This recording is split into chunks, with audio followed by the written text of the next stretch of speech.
Here at home, Constable Cebekhulu Linda will be laid to rest in Mangaung today.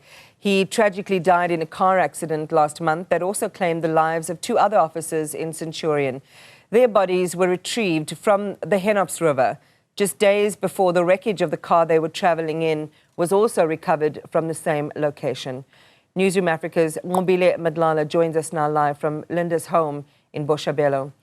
Good morning, Nqobile. Another sad goodbye this morning. Talk to us about family members who've gathered and what the official police program for the laying to rest will look like today.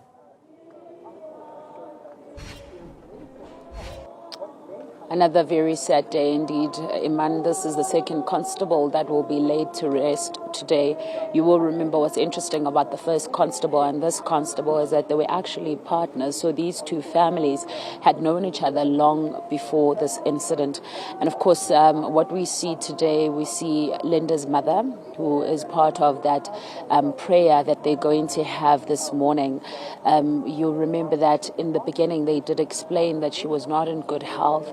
So today is going to be even more difficult for her because she has to deal not only with her health, but also with the passing of her child, which took a while for the family to be able to actually explain to her.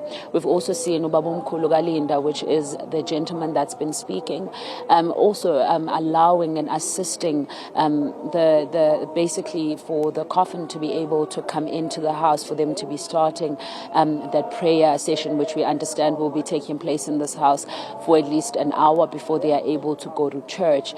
Very difficult indeed. We know that Linda was quite close to one of his cousins, which is Angela, and we know how difficult it has been for her as well. And even though she didn't come to speak to us on camera, it's been very difficult for her, and we understand that this has had such a huge impact.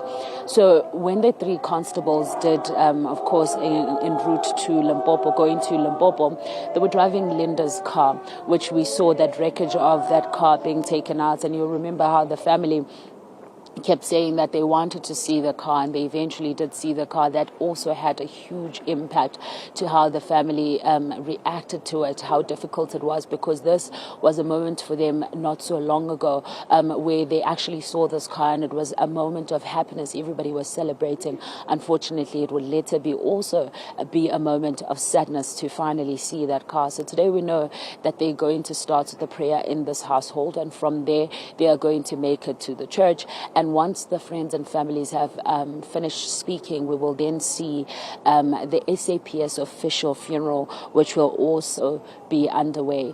But Linda was 24 years old, Iman only 24 years old, and he had just recently celebrated his birthday.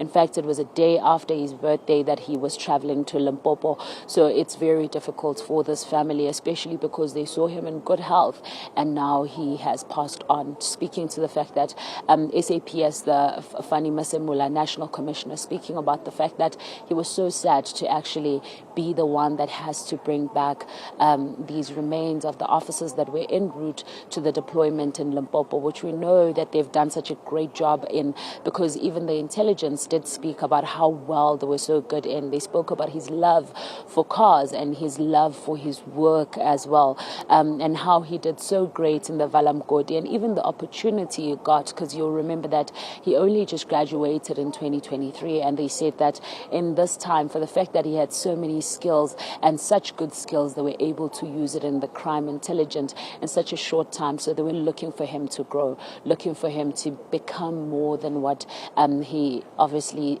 his life cut short. He could no longer perhaps continue his potential within the SAPS, but they've spoken about how it's so important for his colleagues to be able to continue that process, to continue that work that he started. So today we see that, and you'll see behind me also the officers that have come in here assisting the family to be able to bring in the coffin in the morning and say their goodbyes. We know that also they'll have a chance to be able to see him before he goes to church.